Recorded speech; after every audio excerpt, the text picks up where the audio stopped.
Hi everybody, my name is Miss Alyssa and today I have a very castle-filled video to show you. We are going to be doing two things in this video. First, we're going to start with a castle-themed book, and then I'm going to show you instructions on how to make your own catapult to play with at home. We're going to make small popsicle stick catapults that look a little bit like this. Before I start our book, I'm going to tell you what supplies you're going to need for your catapult. So most importantly, you're going to need a handful of popsicle sticks, sometimes called craft sticks. You're going to need at least 8 of these. And then you will need a handful of rubber bands. Again, probably at least 8, maybe more in case some break. And then you're going to need something for the end of your catapult that's going to hold your projectile. It's going to hold the item that you want to launch with your catapult. So I have used a plastic spoon on most of mine. You could use a regular spoon.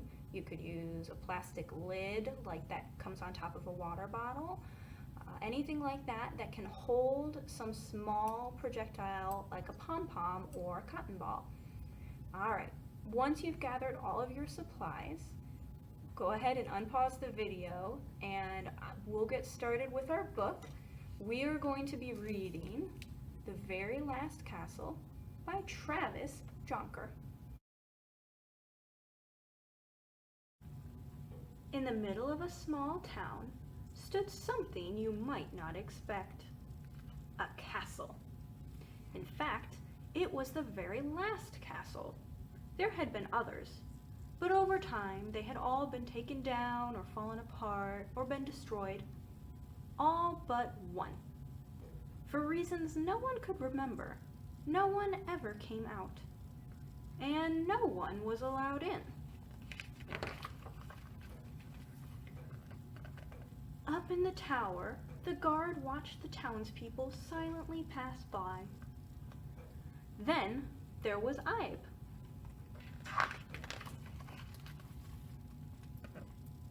Every day she walked past the castle, all alone. Every day she stopped. She looked up. She saw the lone guardsman standing stock still. Plunk! She threw a stone right into the moat. Since no one had been inside the castle, the townspeople had ideas about who or what was in there. Snap, snap, snap. Monsters, said Miss Wicks. Thud, thud, thud. Giants, said Alex.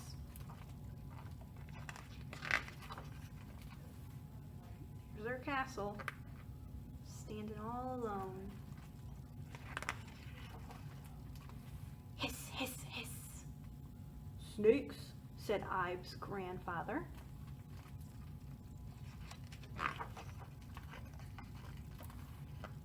Maybe it's something terrible, Ibe thought one day. But maybe it's something else.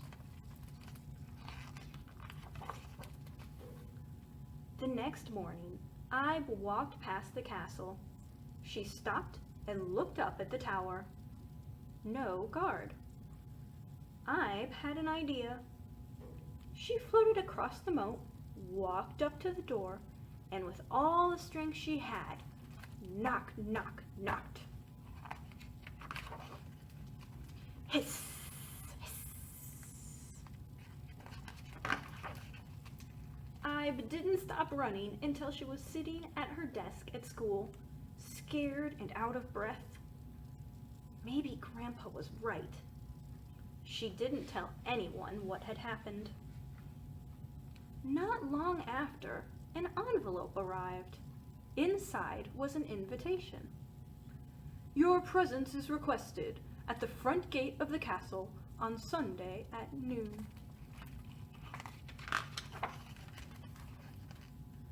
Everyone told Ibe to stay away. Monsters, said Miss Wicks. Giants, said Alex. Snakes, said her grandfather. Maybe it's something terrible, Ibe thought. Could it be something else?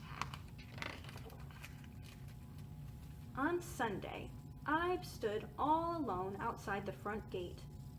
With a loud thunk, the drawbridge began to lower. She trembled. She looked up at the tower. Empty.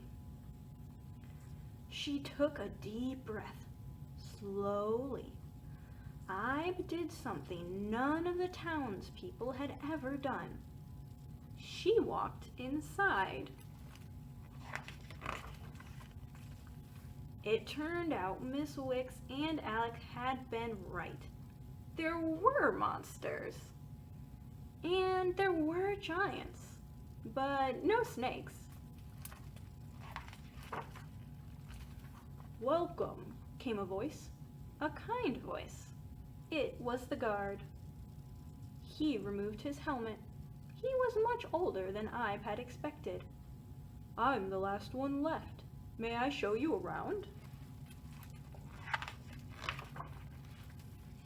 For the rest of the day, Ibe and the guard, his name was William, visited every corner of the castle. Before long, they were pruning near the great hall, snap, snap, snap, and harvesting by the palace, thud, thud, thud. They ended up where they had started. "Why now?" asked Ibe. "All the other castles are gone," answered William. "Someday I will be too. I want someone brave to take my place, someone curious. Will you help me?" Ibe thought about William, all on his own. She thought about her family and friends outside the castle. She thought, and then she knew. "Yes," Ibe replied, "but I have a request." In the middle of a small town stood the very last castle. Sometimes someone came out. And sometimes everyone was welcome in. The end. Great job listening to that story. I didn't need a catapult to get into the castle, but you might. So let's start our instructions for making your very own catapult. Okay, on this side here, I have a finished catapult that I already made. And over here, I've got some of the supplies we are going to need to make our own. Let me show you how this is done. So we still need our 8 popsicle sticks, a plastic spoon or regular spoon, and a bundle of rubber bands. Step 1 to making our catapult is we want to take 6 or so of the popsicle sticks. I usually use 6, but it's not an exact number. You can try playing with a different amount to see how that changes your catapult. But let's start with 6, and we're going to hold them together so they're in a little bundle. And now we need to rubber band them so they stay together like this. We're going to rubber band each end of the bundle.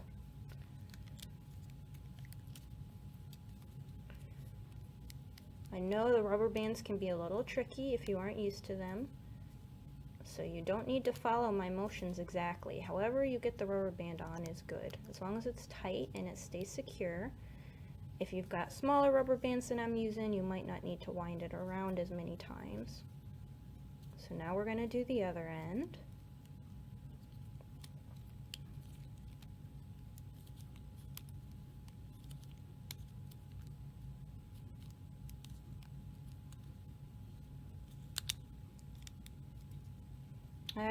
How's that?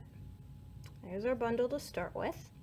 Now the second step is we take our 2 remaining popsicle sticks and we're going to use a rubber band on just one end of these. And it doesn't need to be super tight because we still need to be able to part them slightly. So put a rubber band on one end, like I just did. Can you still get them open a little bit? Like this. So a little tricky. Because the next step is to put our bundle between those two popsicle sticks.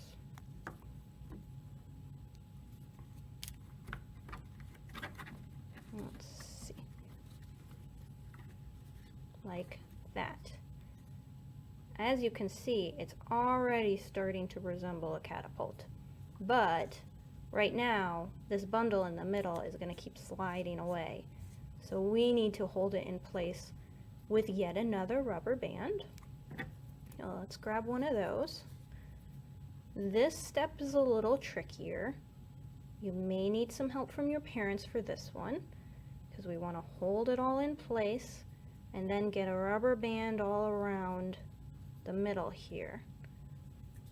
So I like to start with my rubber band over top, then up and twist,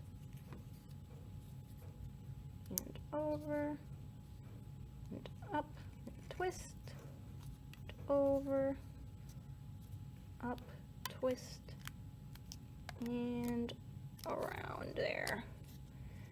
So you don't need to do the exact same motions with your hands. However you can get the rubber band on there, well, should work fine, as long as everything stays in its spot.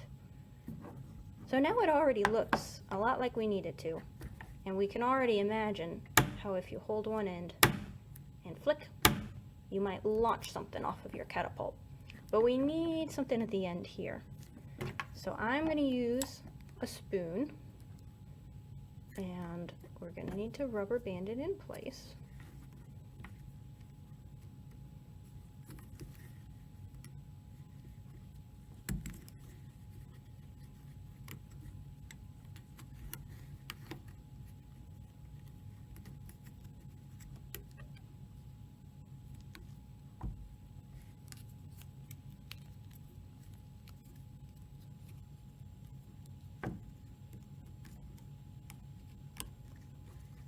You could keep adding rubber bands down at the bottom, or you could try to tuck it into the rubber bands that are already there. I'm just going to add one on top because I've got plenty.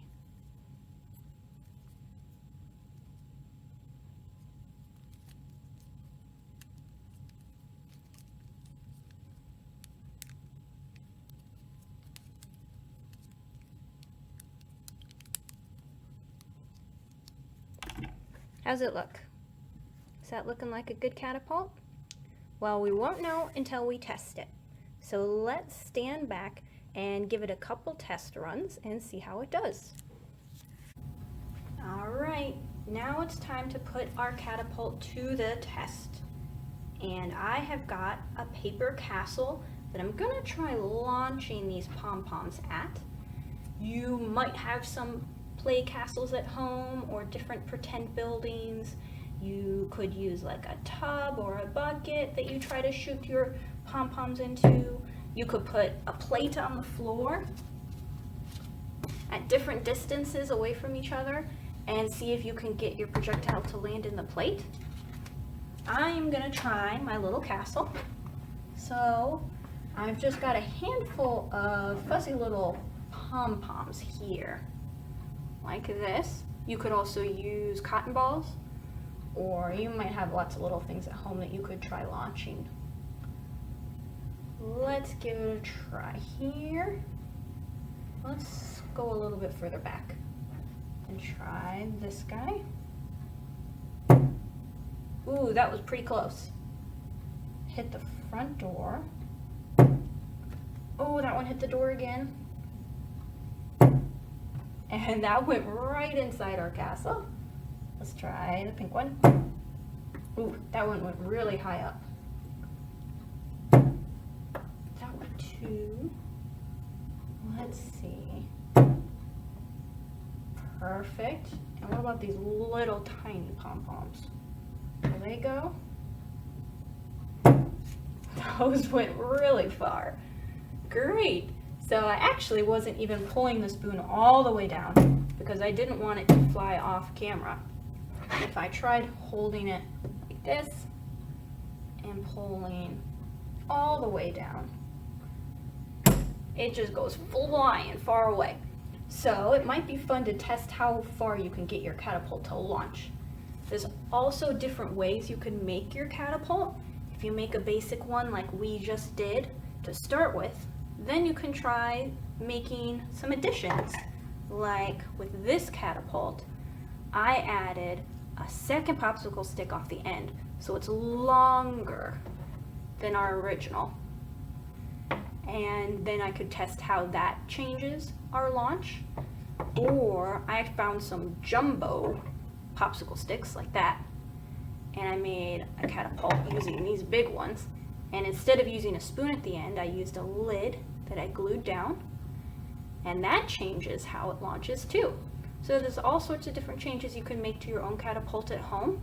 Let me know how it goes. Thank you for tuning into my video. I will see you next time.